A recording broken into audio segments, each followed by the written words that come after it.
एक शिक्षक को अपनी पत्नी को कार चलाना सिखाना दर्दनाक हादसे में बदल गया। सड़क पर कार चलाते समय दूसरे वाहन को बचाने के प्रयास में ब्रेक की जगह एक्सीलेटर दबने से अनियंत्रित कार कुएं में जा गिरी। इस हादसे में शिक्षक की जान तो बच गई, लेकिन पत्नी, बेटी और उन सबको बचाने के लिए आए युवक की मौत हो गई। ये घटना बुल्ढाना जिले के देऊळगांव राजा शहर की है। बुल्ढाना जिले के देऊळगांव राजा शहर के रामनगर परिसर में रहने वाले अमोल मुरकुट एक शिक्षक है। हाल ही में उनकी पत्नी स्वाति ने कार चलाना सीखा था। घटना वाले दिन अमोल अपनी पत्नी को कार चलाने की प्रैक्टिस कराने के लिए निकले थे, लेकिन किसको पता था कि यही उनके परिवार के लिए अभिशाप बन जाएगा। मुरकुट दंपति ने छोटे बेटे को स्कूल भेजने के बाद बेटी सिद्धि को भी साथ लेकर अपनी कार से निकले। चिखली बाईपास मार्ग पर अमोल ने अपनी पत्नी को कार चलाने के लिए दे दी, लेकिन हाल ही में ड्राइविंग सीखी स्वाति को ब्रेक और एक्सीलेटर की प्रैक्टिस थोड़ी कम थी और यही उनके लिए जानलेवा साबित हुई।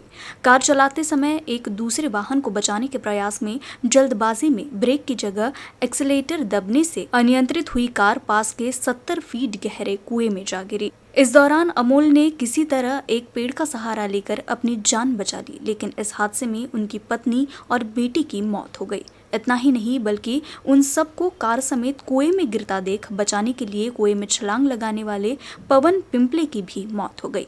इस घटना के बाद पुलिस और प्रशासन की मदद से कार और सभी का शव बाहर निकाला गया।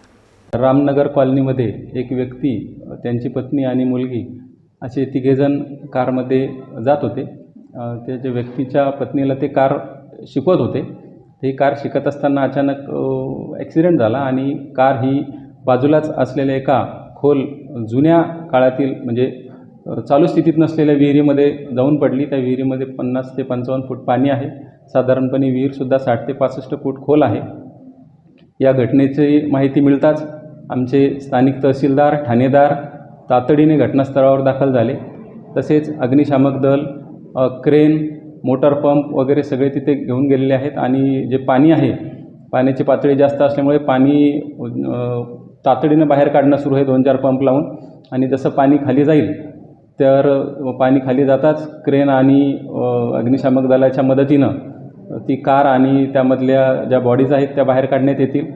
हे बचाव कार्य सुरू असताना तिथलंच एक स्थानिक तरुण होता, त्या तरुणाने विहिरीमध्ये उडी घेतली, परंतु दुर्दैवानं तो पण अजून 20 ते 25 मिनिटांपासून पाण्याच्या बाहेर आलेला नाही अशी प्राथमिक माहिती मिळालेली आहे। जसंही पाणी कमी होईल तसं आमची जी तिथे टीम जी आहे, रेस्क्यू टीम जी आहे, तर ती तातडीने कार आणि बॉडी बाहेर काढेल। प्रसंगी आपल्याला औरंगाबाद किंवा जालन्यावरून मदत पण आपण मागितलेली आहे, तिथूनही अग्निशामकच्या गाड्या निघालेल्या आहेत, त्या पण पोहोचण्यात आहेत। वहीं बुल्ढाना जिले के शेगांव में दर्शन के लिए पैदल जा रहे एक वृद्ध को बस ने टक्कर मार दी। इस हादसे में वृद्ध की मौके पर ही मौत हो गई। बुल्ढाना जिले से सटे अकोला जिले के बालापुर तहसील के धनेगांव में रहने वाले 85 वर्षीय हरिचंद्र लांडे संत गजानन महाराज के दर्शन के लिए पैदल ही अपने गांव से शेगांव जा रहे थे, लेकिन शायद नियति को कुछ और ही मंजूर था। वह संत गजानन महाराज के मंदिर में पहुंचते उससे पहले ही शेगांव के चित्रकला चौक के पास एक बस ने उन्हें टक्कर मार दी। इस हादसे में गंभीर रूप से जख्मी वृद्ध को अस्पताल ले जाया जा रहा था, तभी उनकी मौत हो गई। इस घटना के बाद पुलिस ने बस चालक को हिरासत में ले लिया है। अकोला जिले के मुर्तिजापुर तहसील अंतर्गत कुरुम सर्कल के पास एक ट्रक ने बाइक को टक्कर मार दी। इस हादसे में 8 वर्षीय बालिका की मौत हो गई, जबकि उसके माता-पिता गंभीर रूप से जख्मी हुए हैं। अकोला जिले के मधापुरी निवासी अंबादास सोलंके अपनी बहन के घर जाने के लिए बाइक से निकले थे। उनके साथ में पत्नी और 8 वर्षीय बेटी प्रिया भी बाइक से अमरावती जिले के दरियापुर तहसील के कोकरडा जा रहे थे। इसी दौरान मूर्तिजापुर तहसील के कुरुम बस स्टैंड के पास अमरावती अकोला रोड पर एक ट्रक ने उनकी बाइक को टक्कर मार दी। इस हादसे के बाद बाइक सहित सोलंके दंपति रास्ते के किनारे गिर गए, जबकि उनकी मासूम बेटी सड़क के बीच गिरी, जिससे ट्रक ने उसे बुरी तरह से कुचल दिया। इस हादसे में माता पिता के सामने ही मासूम बेटी की मौत हो गई। इस घटना के बाद पुलिस और स्थानीय नागरिकों की मदद से जख्मी दंपति को अस्पताल में पहुंचाया गया। साथ ही पुलिस ने आरोपी ट्रक चालक को भी गिरफ्तार कर लिया है। राज्य में बेरोजगारी की समस्या बढ़ती ही जा रही है। कई क्षेत्रों में भर्ती प्रक्रिया ठप होने से राज्य भर में कई युवा बेरोजगारी की कगार पर है। सामाजिक कार्यकर्ता शरद झामरे पाटिल ने मुख्यमंत्री और उप मुख्यमंत्री को पत्र के माध्यम से राज्य के सभी विभागों में तुरंत भर्ती प्रक्रिया शुरू करने की मांग की है। राज्य में भर्ती प्रक्रिया ठप होने से कई छात्रों के भविष्य पर सवाल खड़ा हो गया है। इसके चलते सामाजिक कार्यकर्ता शरद झामरे पाटिल ने मुख्यमंत्री और उप मुख्यमंत्री को पत्र लिखा। एमपीएससी की परीक्षा परिणाम अभी नहीं आए हैं, जिसके चलते कुछ छात्रों ने आत्महत्या कर ली। झामरे ने अपने पत्र के माध्यम से सरकार से ये भी पूछा है कि सरकार उन युवाओं के भविष्य के साथ खिलवाड़ क्यों कर रही है जो भविष्य में महाराष्ट्र के प्रशासन का नेतृत्व करना चाहते हैं। उन्होंने ये भी सवाल पूछा कि इन भर्तियों के लिए पिछले कई सालों से मेहनत कर रहे युवाओं को सरकार कब न्याय देगी। इसके साथ ही स्वास्थ्य विभाग के रिजल्ट नहीं लगने से छात्र मायूस हो गए हैं। राज्य के छात्रों में किसानों के बच्चों की संख्या अधिक है। किसान अपने बच्चों को कठिनाइयों से बाहर रास्ता खोज कर पढ़ाते हैं। झामरे ने मांग की कि राज्य के संवेदनशील मुख्यमंत्री और उप मुख्यमंत्री इस मुद्दे को जल्द से जल्द सुलझाए और परीक्षार्थियों के लिए नौकरी का रास्ता सुगम करे। साथ ही झामरे ने इस पत्र के जरिए सरकार को चेतावनी भी दी है कि छात्रों के रोष के लिए राज्य सरकार जिम्मेदार होगी। जिल्हाधिकारी महोदयांना निवेदन दिलं आहे। त्यामध्ये सरकारने जे रखडलेली भरती प्रक्रिया आहे ते पुन्हा नव्याने सुरू करावे, जेणेकरून जे स्टे दिले आहे ते स्टे उठवावे। विद्यार्थ्यांचं होणारं नुकसान याकडे लक्ष देऊन ते नुकसान न व्हावं यासाठी सरकारने लक्ष दिलं पाहिजे। आदरणीय मुख्यमंत्री उपमुख्यमंत्र्यांनी या विषयाकडे गांभीर्याने लक्ष देणे उचित आहे। तरी माझी सरकारला एवढीच विनंती आहे की त्यांनी आता विद्यार्थ्यांचा अंत पाहू नये। अकोला शहर के राम मंदिर में दीपोत्सव मनाया गया। अकोला शहर के शताब्दी पूर्व बड़े राम मंदिर के श्री रानी सती दादी धाम क्षेत्र में रानी सती दादी के 743वें जन्मदिन के अवसर पर दीप प्रज्वलित किए गए। 67 मातृशक्ति एवं नमो नारायणी श्री राम हरिहर संस्था की ओर से रंगोली बनाकर दीपोत्सव मनाया गया। इस अवसर पर 2000 दीपक प्रज्वलित किए गए।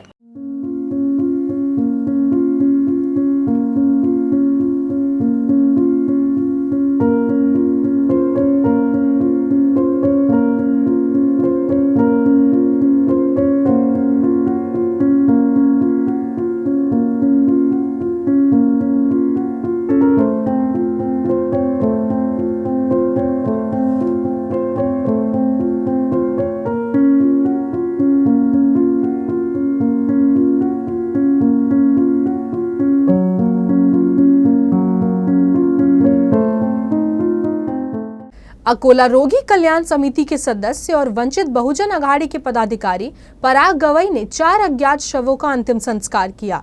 पराग गवई और उनकी टीम ने रोगी कल्याण समिति के सदस्य के रूप में कार्यभार संभालने के बाद सैकड़ों अज्ञात शवों का अंतिम संस्कार किया है।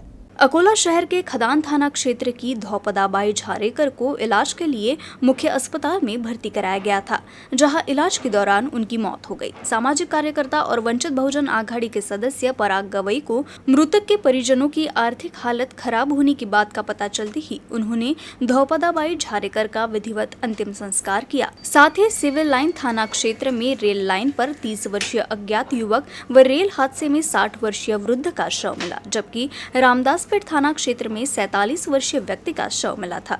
पुलिस विभाग ने परिवार से संपर्क करने का प्रयास किया, लेकिन जानकारी नहीं मिलने पर रोगी कल्याण समिति के सदस्य गवई को जब पुलिस विभाग के माध्यम से इस मामले की जानकारी हुई तो उन्होंने चारों शवों का विधिवत अंतिम संस्कार किया। इस समय प्रोफेसर प्रसन्नजीत गवई, प्रोफेसर धम्मपाल भदे, संकेत शिरसाट, सतीश वानखेड़े, आकाश गवई, हर्ष वाहुरवाग समेत सामाजिक कार्यकर्ता बड़ी संख्या में मौजूद थे। अंधश्रद्धा के मामलों को कम करने के लिए राज्य में सख्त कानून बनाया गया, लेकिन इसके बावजूद भी लोगों की अंधश्रद्धा का भूत को भगाया नहीं जा सका। अमरावती के इरविन हॉस्पिटल के पास कुछ पाखंडी बाबा सीधे साधे लोगों को फंसाकर अंधश्रद्धा का पूरा खेल चला रहे हैं। हद तो ये है कि बीच शहर में चल रहे इस धंधे पर अभी तक किसी ने भी शिकायत दर्ज नहीं कराई है। अमरावती का जिला सामान्य अस्पताल, जिसे कि इरविन अस्पताल के नाम से जाना जाता है, यहाँ केवल अमरावती शहर के ही नहीं बल्कि आसपास के गांव के मरीज इलाज के लिए आते हैं।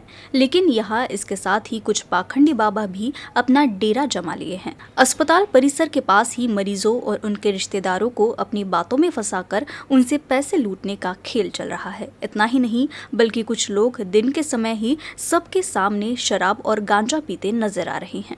हद तो ये है कि अस्पताल के पास ये सब नज़ारा देखने के लिए सैकड़ों की संख्या में लोग जमा हो जाते हैं। इस दौरान कुछ लोग शराब और गांजे का सेवन करते नजर आते हैं। साथ ही अंधश्रद्धा को भी बढ़ावा देते हुए लोगों के शरीर में देवताओं को लाने का खेल भी शुरू कर देते हैं। ये सब अस्पताल परिसर के पास चल रहा होता है, लेकिन प्रशासन इससे बेखबर है। अस्पताल के बाहर ही खुलेआम शराब का सेवन हो रहा है, लेकिन इन सब पर अभी तक कोई कार्रवाई नहीं हुई। अंधश्रद्धा के नाम पर लोगों को ठगने के धंधे के बारे में किसी ने अभी तक शिकायत भी नहीं की है। शायद उन्हें ऐसा लगता होगा कि इन बाबाओं की वजह से उनके अपनों का स्वास्थ्य बेहतर हो रहा है। खैर, जो भी हो, जब मीडिया की नज़र इन सब पर पड़ी तो ये मुद्दा चर्चा में आ गया। जब इस बारे में जिला सर्जन से पूछा गया तो उन्होंने कहा कि वो पुलिस को पत्र भेजेंगे और सुरक्षा गार्ड तैनात करेंगे।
मला हे आजच सगळी गोष्टी कळाली आणि यापूर्वी कोणीतरी एक बाहेरच्या बाजूला मंदिर आहे, तर त्याचे काही लोक मध्ये कॅम्पसमध्ये आले होते असं कळालं. तर आता आम्ही आमच्या पोलिसाला एक त्याबद्दल पत्र देतो किंवा ह्या लोकांना असं इथं येऊ देऊ नका. आणि आमचे जे वॉचमन्स आहेत त्यांना सुद्धा सांगतो की असे लोक आले असेल तर त्यांना त्यांचे बाहेर जे मंदिर आहे त्या परिसरामध्ये तुम्ही तुमची ॲक्टिव्हिटी चालू ठेवा.